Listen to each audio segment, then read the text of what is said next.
How's it going, everybody? I just saw this just a little bit ago pop up on the Wendigang channel. Shout out to Wendigang and Wendigoon and all the work they do with stuff. And as an aspiring musician myself, looking at Frank Sinatra and apparently some killings attributed to karaoke around his music, it seemed a little too interesting to not check out. So we're gonna check this out. Also, pray for me because the technology side of things with my reactions today have not been working out. So if you see this, then it works. Thank heaven. Let's jump into it. Let's learn some stuff. Since before 2000, there's been a dark, violent phenomenon happening in the Philippines regarding karaoke and Frank Sinatra's most popular song, My Way. My Since Way, that huh? time, That's a good there's song. been at least 7 violent attacks against Filipinos singing or about to sing the song. Some journalists estimate that number is closer to 12. Many of these attacks have resulted in death by either gunshot or stab wounds. There Whoa. are no other such records of a song causing so much individual violence anywhere. Another layer on top of that is the fact that the song is about a man nearing the end of his life. No one can really comprehend why this is happening with this specific song. There are theories, which we're going to dive into a bit, but perhaps it's also a good time, without being too preachy, to draw a tiny bit of attention to the hardships the Filipino citizens have endured, especially in the recent past. Imagine this. You're in the Philippines, a country comprised of 7,000 islands in the Pacific. You just spent the day on a interesting beautiful hills. beach, had a few drinks, a comforting, tanky meal, and now you want to cap off the night by partaking in the unofficial Filipino national pastime, karaoke. You find a spot Oh. just around the corner. It's a bit seedy, but drinks are cheap and they're flowing. Tourists and Filipinos alike are singing to their heart's content. Maybe you hear some rendition of Dua Lipa or Whitney Houston. Definitely some Bruno Mars, who himself is half Filipino. Then Oh, a okay, young I didn't know Filipino that. man takes the stage, grabbing the mic. You hear the first few bars of a familiar song, a gentle bass line followed by a harpsichord that takes us to its classic crooning opening line. And now the end. No, just kidding. I'm not. Oh, okay, I was gonna About say. sing along. And now the end is near. The song is Frank Sinatra's classic power ballad, My Way. The song once intended to be his last. The song is warm Wow. and conversational, one that usually puts people at ease, thanks to its gentle nature. But instead, the room tenses up. They fear what might be coming next. An older man in the audience starts heckling the singer for being off key, but the young man doesn't stop. He keeps singing because, after all, can't let the terrorist win. The heckler, who's had a few too many Okay. drinks, becomes belligerent. The heckles turn into a demand. Stop singing now. I'm not sure how many of you are familiar with the competition show The Voice, but one of the judges used to be Jennifer Hudson, a fairly famous, very talented singer. Whenever she heard an incredible performance by a contestant, she would take off her shoe and throw it at them. Well, the Philippines have a version of that, except it's the complete opposite. And it involves just one song, and if you sing it badly, instead of getting a celebratory shoe thrown at you, someone shoots you with a gun, like a firearm. So yeah, not Wow. really the same thing at all, other than Yeah. someone, performing an action on someone else who's singing from a distance. And that's what happens to the young man. Unfazed by threats, he keeps singing. I ate it up and spit it out. I faced it all and I stood tall. Bam! The belligerent heckler, an off-duty security officer, pulls out his pistol, firing a single bullet into the young man's chest. Wow. He dies almost instantly. This series of Seems events unnecessary. really happened, and it happened in May of 2007. It's shocking and sad, and at least for anyone looking for justice, there did happen to be another off-duty officer in the bar who disarmed and arrested the shooter immediately. But here's the strange thing. This was not the first time someone in the Philippines had been killed over a karaoke rendition of Frank Sinatra's American classic. And tragically, it wouldn't be the last. Some call this a pattern, others are labeling it a phenomenon. Whatever you want to call it, it's the topic of today's video. Hello, everybody. Today we're talking about the Frank Sinatra karaoke killers. This is a story that is Weird. exactly as strange as it sounds, and also a phenomenon that I'm sure most of you have never heard of before. So we're going to talk about some of the cases and ask the question as to why this is happening in the first place. Yeah. Without further ado, we are going to go ahead and get into it, but as always, thank you for watching. Now, there have been countless karaoke rage incidents since the invention of karaoke, most Sure. of which have involved alcohol and violent crime. There was Did a you man ever who watch was attacked in Agresco? Seattle for singing Coldplay's song Yellow, which That one's fair. Or the man in Malaysia who hogged the karaoke mic so much that the patrons banded together and stabbed him to death. In Thailand, there was a killing spree after a man got so angry at someone who refused to stop singing John Denver's Take Me Home Country Roads on repeat that he shot and killed 8 people. No. You know, Country Roads, if anyone's followed my content for a little bit, you know, we've covered Hololive's cover of Country Roads and how it wasn't mixed very well and how some of it just didn't sound very good. So at least in that niche circle of online content creation, Country Roads is a bit infamous. You know, you either sing it well or you just don't. None of those are funny because people actually lost their lives, and that's a tragedy. However, unrelated to those tragedies and the tragic loss of life, the opening of Take Me Home Country Roads is objectively a funny song intro to be really mad at. A headline in the Telegraph detailing another incident read, quote, Chinese toddler's karaoke tantrum ends in bloodbath, which that's not a joke. 2 of the kids' uncles got mad at the kid's father after the 4-year-old wouldn't stop singing. When the uncles turned aggressive, another man ran to the kitchen and returned with a meat cleaver and hacked the uncles to death. And then, of course, you've got actor Ezra Miller, who was arrested for disorderly conduct in Hawaii for harassing people who were singing karaoke at a karaoke bar. In the Philippines, though, such incidents But Ezra seems like a frequently weird shared guy. I one don't know his common deal. denominator. Ironically, My Way, a song that postures itself as a proud farewell to life, does something to incite deathly violence in Filipino people. I mean, as opposed to other ethnicities or regions of people. I don't think all Filipinos react to the song My Way like it's some kind of CIA sleeper activation code. I don't think, at least. How would I know? It's gotten so... So, funny tongue-in-cheek irony aside, I think that is very interesting that, you know, because I know that some songs or some concepts from one culture can be taken a totally different way in another. You know, like, I don't know, for example, when Obama was running for office, he was big in Kenya. A lot of people were supporting him in Kenya. Now, I know, you know, maybe me saying that immediately makes you think, oh, yeah, people were pretty sure that he was born in Kenya. They verified his, you know, where he was born and all that. That's old news. But a lot of people really liked him, and he was famous over there when they didn't even know, like, they didn't know anything about his policies. They just knew that he was a president, and they're like, yeah, we support him. And it was kind of interesting. So I'm curious, obviously, to see if Frank Sinatra himself was ever made aware of this, or if maybe there's some aspects of this song, like, I don't know, you know, in Asian culture, if you put your chopsticks straight up in rice, that's disrespectful because that looks like incense that's being burned if, like, someone's passing or something like that. So I don't know. I wonder if something about a song that was such a bold declaration of, like, I did life my way might be seen as a negative thing in another culture. I don't know. Let's see. That karaoke bars and songbook manufacturers have pulled the once beloved karaoke stable from their machines and off their pages. Wow. While some establishments have banned patrons from singing the song as a means to prevent even more potential violent crime. While these incidents had been known within the Philippines for some time, it wasn't until the 2007 shooting of the young man I mentioned in the intro that worldwide attention began to be shed on this dark, cultural phenomenon. The young man's name was Rami Baligola. He was unemployed at the time and karaokeing at the Julieville KTV bar in San Mateo, where Robbie Ortega was working as the bar's security guard. Witnesses stated that Ortega was dancing at the beginning of the song, but then started yelling at Baligola that he was out of tune. Around the halfway point of the song, after hearing too much of Baligola's off-key rendition, Ortega pulled his .38 caliber pistol and shot him fatally in the chest. At the time of 2007, it was the most widely reported case. So you couldn't just club him over the head? Like, why do you have to pull the trigger? That just doesn't make any sense. People started digging into the story a little bit more. In doing so, they found a similar event from 7 years prior in October of 2000.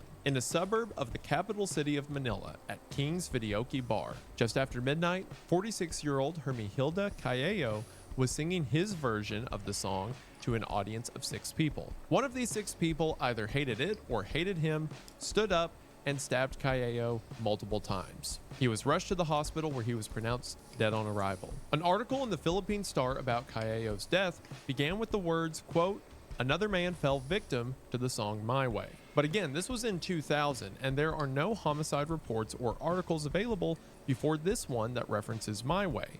But clearly, this was already a pattern. In February of 2001, the same newspaper wrote that 27-year-old Ronnie Aragon was shot dead by his, quote, "compadre in Manila for singing My Way off-key." Witnesses say that each of the men had, quote, "at least 5 bottles of beer and had a heated argument over possession of the microphone when the song My Way was played." Apparently. So, did they hold it in that high a regard that you could only sing it if you sung it right? I'm so curious. The suspect tried to grab the mic to stop what he felt was a horrendous performance, then wanted to sing the song himself in an effort to show the tone-deaf singer how it should be done. This led to a fight just outside the bar where Aragon was shot. The article ends by saying, quote, "There are no available statistics on how many have died over singing the old Frank Sinatra hit in a karaoke joint, considered to be the serial killer of such bars." In July of 2000... Dude, imagine that being like the underground, bit of knowledge. It's not known amongst the regular populace, but in those karaoke bars, everyone kind of knows, like, hey. It's like if you don't play guitar, right? You're not going to know about the history of Stairway of Heaven. You can't play it in a music store. People don't like it. Now, there's a whole history to that, and it's its own thing. But if you're not a guitarist, you're not going to know, like, okay, what is this about? So that's interesting that kind of gained infamy in those scenes. In the Calo Ocan City Videoke bar in Manila, Hinero Francisco was left in critical condition after 2 men took issue with his off-key version of the song and shot him.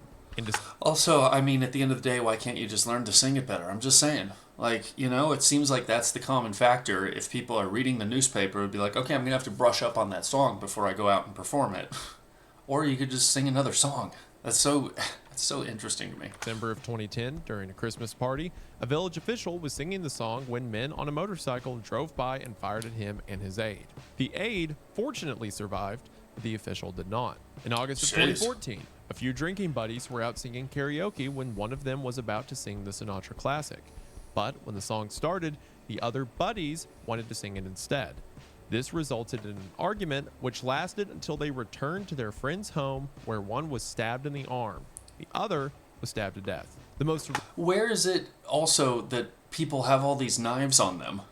Like, I know for some of us we have, like, a pocket knife or something we'll carry around or whatever, but, like, it just seems like similarly to if you talk about a conservative state where people have open carry or something, it seems like in some of these establishments, unless someone's able to quickly access the kitchen and grab a knife, like, where is everyone getting these knives? Why does everyone have them? It's just weird. And why do it so, like, why kill the person? Why not just stab them until they stop or something? Give them a warning poke or something. Recent reported incident was at a birthday party in 2018 in Bacolod City. 61-year-old Jose Boschmian Jr. was about to sing My Way when his 28-year-old neighbor snatched the microphone away. It led to a fist fight between the 2 men. A few partygoers were able to pull them apart, but only briefly. The younger man stabbed Jose repeatedly and fatally before he was pulled off. It's an old man's birthday party. Ixnay101892 commented on a post about these killings, saying, quote, "This is the best song I sing when doing karaoke, to the point where everyone claps, some cry. Now I want to go to the Philippines and perform to see if I survive." It's unclear if Ixnay is a victim of the My Way killings, but that post was written 9 years ago, and he hasn't posted in 8, so, we can only assume. So what's the reason behind the My Way killings, right? Is it the name of the song? Maybe My Way is some sort of trigger phrase embedded into people's minds by the CIA as a sort of assassin training program. That's probably I'm not letting the CIA angle go. I mean, they went to the Philippines and pretended to be vampires, right? Maybe Frank Sinatra helped them leave behind a few. He's a vampire. That makes sense. That makes sense. No, it wasn't them. There's no way to know it wasn't. Suggests the song could be cursed. Meanwhile, researchers think that the killings may be more about societal factors rather Yeah. than supernatural. Oh, that's what I was any thinking. Conspiracy, or as I like to call them, killjoys. These could be copycat crimes, where headlines regarding the killings have inspired others to do the same. Alternatively, it could be the lyrics themselves. Perhaps someone finds the lyrics so pretentious and boastful that they just drive themselves to a homicidal rage. And who could blame them? Even Frank Sinatra eventually shared similar feelings about the record. Although fond of the song at the time he recorded it, even naming the album after it, Sinatra grew to despise it. He resented the fact that it became his #1 request at shows and concerts. According to his daughter Tina, Frank, quote, always thought that song was self-serving and self-indulgent. He didn't like it. With lyrics like, I bit off more than I could chew, but through it all, when there was doubt, I ate it up and spit it out. Or, for what is a man, what has he got? If not himself, then he has not. I personally like the song, but I understand if it's not your thing. I get, too, that for a lot of artists and stuff, you know, whatever song becomes your most popular, you kind of grow to despise it because we do get tired of stuff after a while. And especially if you made a song in a particular time of your life, and for whatever reason that sentiment is just not there anymore when you get older, then yeah, it's frustrating that you're like, this is the one thing people ask me for. Like I have said this before, people argue for some reason that Mariah Carey is a more successful artist than Eminem, which is not even remotely close. But I would hate to be Mariah Carey. The only thing I've ever heard her known for is All I Want for Christmas. That's it. I would hate that. Even though I guess last year she leaned into the meme of, you know, bursting out of ice, you know, being de-thawed for the Christmas of last year, I would still hate being Mariah Carey because there's all these other things you can obviously do, and you can still make music at any point in your life. So the idea that that's the one thing you're known for, it's like, ugh. Now, I will say, you want to hear a really great cover of My Way, check out the Iron Mouse cover. Because for her, there's so much stuff about like health and doing things as best she could and not being, you know, restricted by life or her own, you know, insecurities. So from her, it resonates a bit, I think. And with lyrics that go on for nearly 5 minutes, I'm sure for people that don't enjoy the song, it feels way longer, which would be especially True. infuriating for anyone singing or watching someone sing karaoke. And according to various karaoke forums, the average appropriate length for a song is about 4 minutes. No one wants to hear you sing The Wreck of the Edmund Fitzgerald, even if it's a good song. The Knowing Edmund this, it Fitzgerald. becomes easier to see why a performance of the song could wind up feeling self-indulgent. Self-indulgence is one thing. I feel like there's some artists that can do that. But for someone like Sinatra, I mean, I think he intended it on it being his last song. I would put every bit of ounce of like, yeah, I worked hard on this and I did everything I could and just, you know, then put it out there. Yeah, that's interesting that you would think that it was self-indulgent though. Didn't Taylor Swift come out with a song that was like 7 minutes long or something? I'm curious why it was, you know, Sinatra in his lyrics specifically, because there's plenty of other songs that are just as long. I mean, it was cool when Sinatra did it, but just some random person at a karaoke bar singing about how they do things my way and how, like, they're the master of their life and it goes on for 5 minutes, it can get annoying. Butch Albarracin, Yes. the owner of Center for Pop, a singing school in Manila, supports this theory. Quote, the lyrics evoke feelings of pride and arrogance in the singer, as if you're somebody when you're really nobody. It covers up your failures. That's why it leads to fights. But that seems really presumptive about Sinatra. I mean, he grew to not really like the song later because it was, you know, it was something that was requested all the time against all other parts of his catalog. But he didn't make it from a place of arrogance, did he? This is where it gets frustrating for me when critics start really throwing their weight around and acting like they know how a artist is feeling or where they're coming from. The Guardian agrees, calling the song a, quote, triumphalist anthem, as well as a, quote, Triumphalist. cultural trigger. Triumphalist? That just means someone who wins, or like someone who likes winning. Okay, it's specifically someone who's annoying about it, who like boasts and talks about it too much. All right, Interesting. that makes more sense. I The learned weird it. comprehension of a 7th grader. It's Hey, like- I frequently have stumped people with my own word usage. So, Triumphalist, though, I haven't heard. I'm going to have to use that. Thing when Frank Sinatra sings the words. But when your annoying neighbor or that one friend who you actually hate screams off key about how great they are for 5 minutes, maybe it doesn't set well. But it's also important to understand the culture behind karaoke, especially in the Philippines. Local establishments may have different written rules, do's and do nots, but amongst all of these exist 4 key unwritten rules of karaoke that Filipinos take seriously. Okay. Rule 1, never laugh at someone performing, no matter how off key he or she may be. Oh. Number 2, the microphone is sacred. Never grab it from someone else's hands. Oh. Number 3, don't sing a song someone else already has. And 4, don't spend too much time on stage. That is what I was expecting. Something like that. Something in their culture of like, this is the unspoken rule. So, of course, if someone snatches the mic out of your hand, it's like, hey, that's not okay. Yeah. Man, gosh. On the flip side, though, it is always upsetting when someone who might not be aware of some of those cultural norms or want to pay attention to it decides they just want to go their own way. It's sad when disrespect for another culture leads to something that crazy, Also, I would add a 5th rule: do not sign someone else up without them knowing.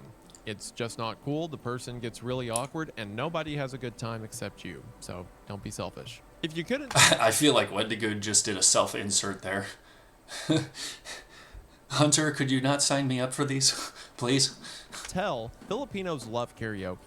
As Esquire Philippines describes it, quote, videoke, their way of saying karaoke, is more than entertainment in the Philippines. It's a social equalizer. Oh. Karaoke is embedded in the roots of the country's modern history. That's The cool. first karaoke machine was built in 1971 by a Japanese musician named Daisuke Inoue.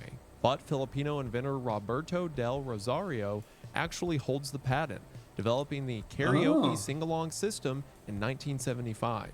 From Wow. there, it became the focal point of every local gathering, pig roast, birthday party, and funeral. One trip to the Philippines serves Interesting. as a testament to this. Karaoke spots are as commonplace as Starbucks are in America. Wow. There's karaoke in nightclubs, as well as in regular karaoke bars with commercial machines, even live bands to make one feel like a rock star. There's more That's family-friendly cool. KTV places or karaoke television that have Whoa. food and private rooms for family That's a big room. gatherings. Even the local dry cleaners and laundromats have machines for customers to use while they wait for their clothes to dry. Well-known Filipino boxer Manny Pacquiao has appeared on Jimmy Kimmel Live several times, and when he does, he always sings karaoke with the titular host. There's a frequently repeated story in the Philippines that Imelda Marcos, wife of once dictator Ferdinand Marcos, performed karaoke at one of multimillionaire Malcolm Forbes' infamous yacht parties. Yes, Malcolm Forbes is in like Forbes magazine. Andy Warhol was at the party and later wrote in his diary that she sang 12 songs in a row, which all of those people knowing each other at once gives me a headache. The dictator's wife was on the Forbes yacht and Andy Warhol wrote about it. And it's not just cities.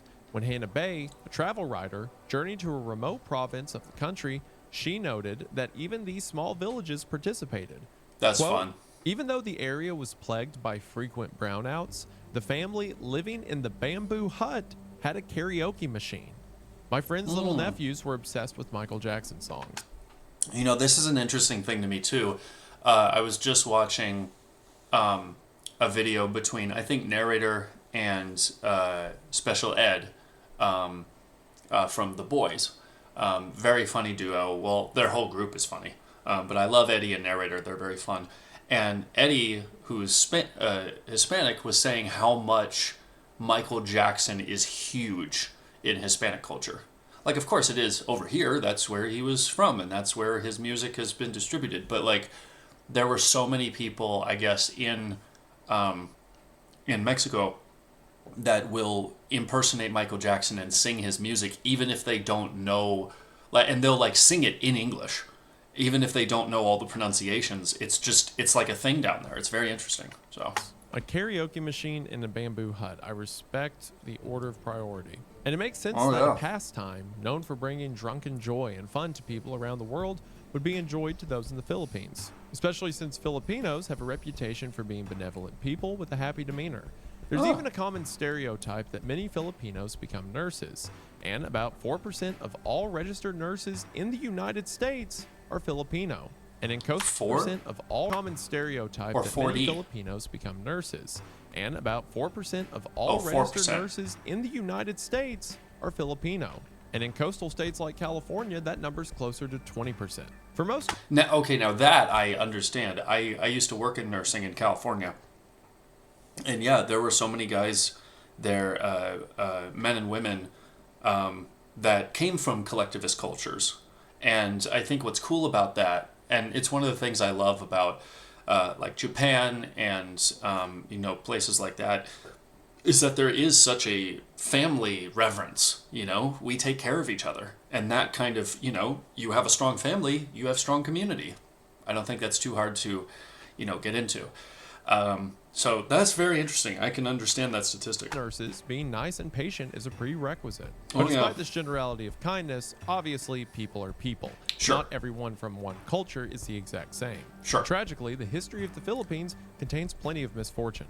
For starters, there's of course the centuries of colonialism, which a brief recap of that is that the Yeah. Spanish ruled the Philippines for over 300 years, from the 1500s to almost 1900. Following that, the United States occupied the country until World War II, Yep. when it was invaded by Japan and decimated by the war. Even the name Philippines stems from King Philip II, who is not of Filipino descent, if you couldn't tell. But more recent and tangible is the No. fact that for two very hard, very long decades, 1965 to 1986, the Philippines were forced to endure the aforementioned President Ferdinand Marcos, an unrecognized dictator who basically stole all of the money from his people. His wife Oh, Imelda man. was not only known for her yacht karaoke marathons, but for having a collection of 3,000 pairs of shoes. Despite millions What? and millions of dollars in foreign aid that the country received over a long period of time, including a generous amount from the United States, the Marcoses kept the nation impoverished to the point that it was nearly considered a third world country. As history Jeez. shows, economic suffering leads to unhappy citizens who will Yeah. find a way to lash out. And Right. although Instagram and travel magazines might show the beautiful, safe, and touristy parts of the country, much of the country is still that way today.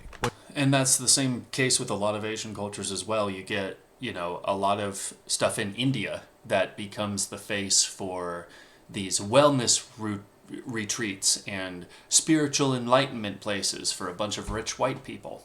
Just saying.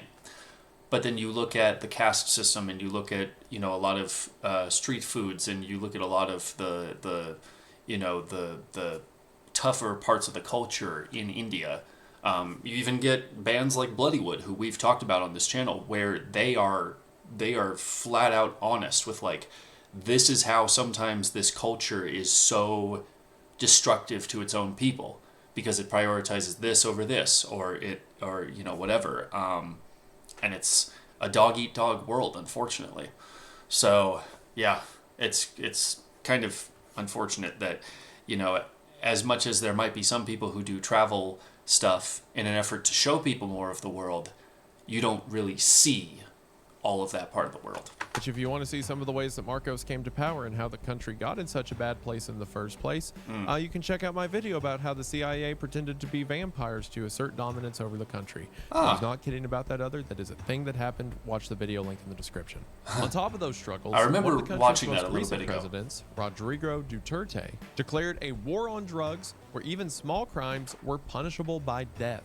This essentially gave him free range to murder his political enemies. Oh. Naturally, this came with a lot of collateral damage.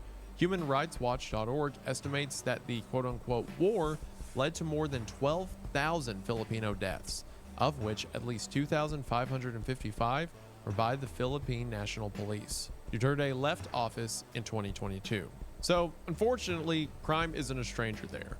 There's long been an undercurrent of violence and discontent in the Philippines, much of it put in place by the government. Karaoke should be a way to escape that discontent, and normally Fair. it is. Belting out some Bon Jovi is known to be good for the soul, but True. discontent at that magnitude is sometimes strong enough to corrupt any joy that can be found. Professor and former dean of the University of the Philippines, Roland Tolentino, was interviewed about this very topic in 2010 by the New York Times.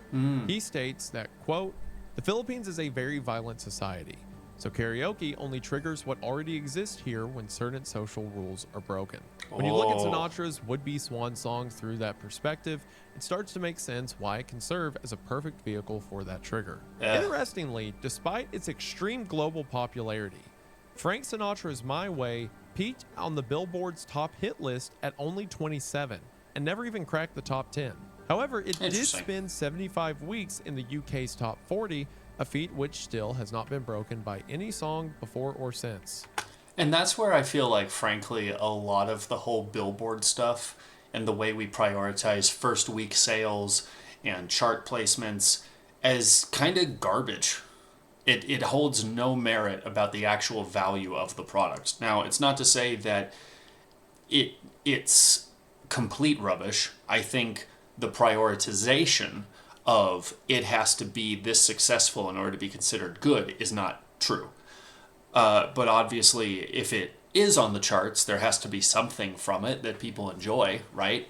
And even more so, even if something doesn't hit the Billboard, but then it gets to be popular later, and then everything skyrockets and then it's back on the Billboard. Take example Kendrick Lamar, his diss tracks went well, he dropped GNX, and then all his old stuff shot back up on the charts. Because good music is good music, and it found a way, and we could see that success carried over into Billboard placements. But that initial idea of like, oh, well, it only got to 27, it didn't even break the top 10. I know a lot of people would be like, oh, was it that good of a song? No, it still was. It's just there's so many other factors about that. Anyway, the other thing I was going to say was they were talking about Bon Jovi, singing out Bon Jovi. For some of you who checked out my Daniel Thrasher video, I flipped Journey and Bon Jovi. And even though I made a public post saying like, hey, I acknowledge that I flipped that around and I'm so sorry, I still get comments about it. So again, I acknowledge that I flipped Bon Jovi with Journey. I'm so sorry. But there were really no musical charts in the Philippines in the 1970s. Billboard Philippines actually didn't launch until 2017. And the Philippine Association of the Record Industry didn't publish any historical records from that period. So word of mouth is the only way to gauge My Way's popularity there. Oh. However, Billboard Philippines did compile a list of some of the most popular karaoke songs in the country, which included the likes of Whitney Houston and Aerosmith and, of course, Beyonce. Notably absent, Dude, the width of that man's mouth. Houston and Look at that. Look at that smile right there. Man, that's a smile big enough for two people.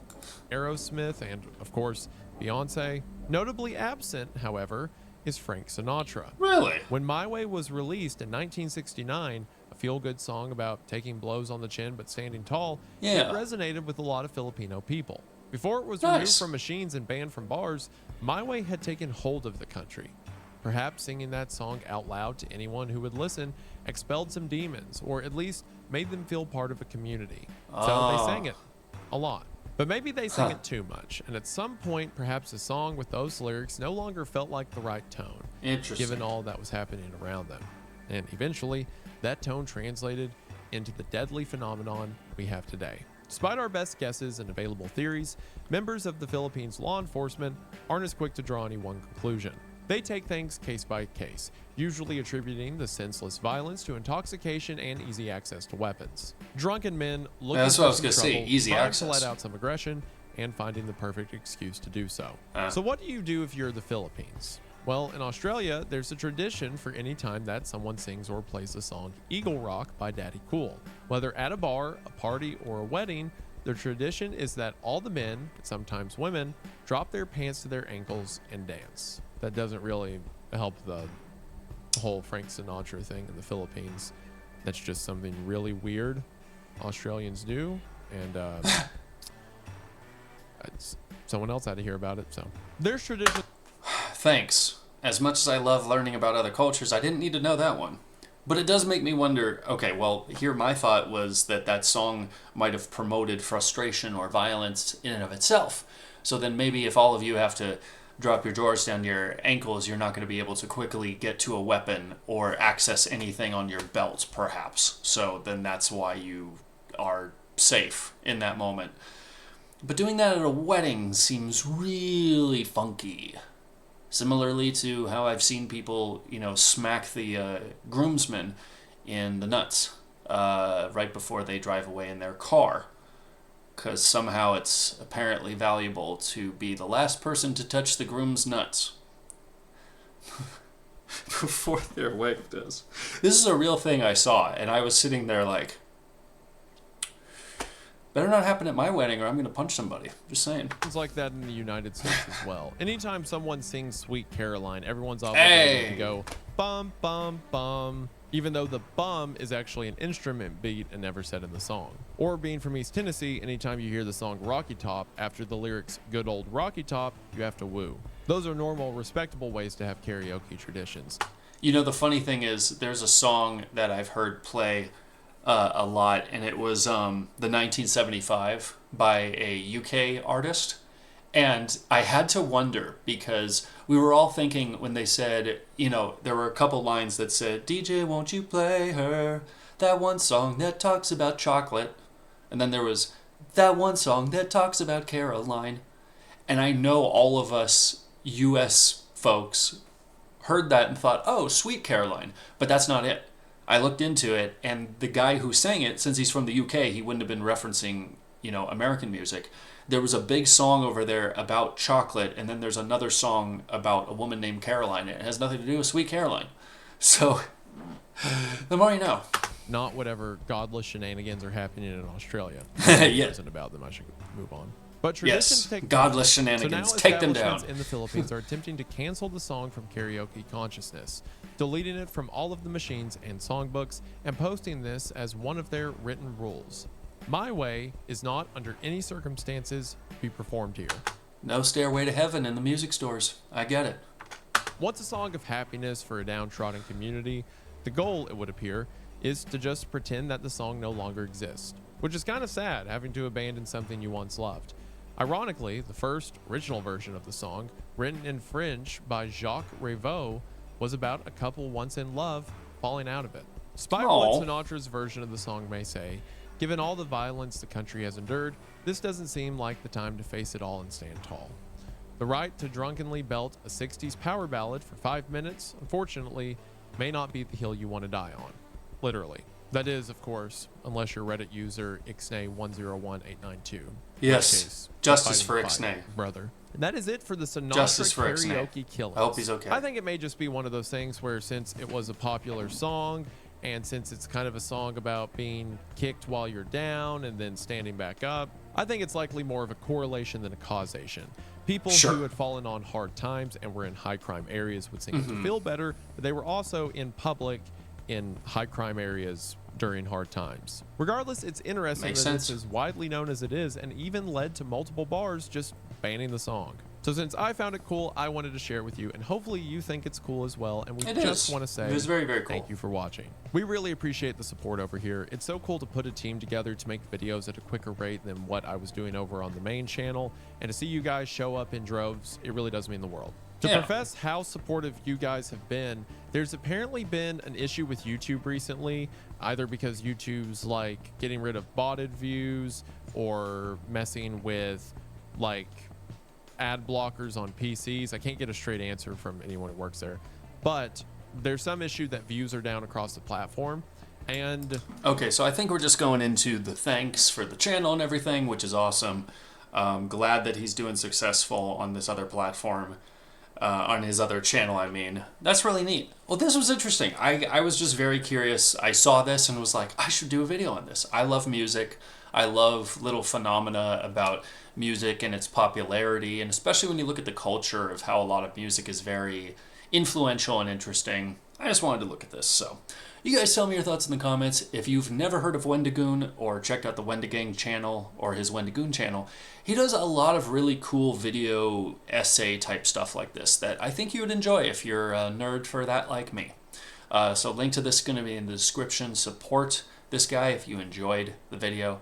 And yeah, type Frank in the comments if you got to the end of this video, so I know how many of you reached the end. Less than 10% of you are subscribed that are watching my stuff. I am aware of that.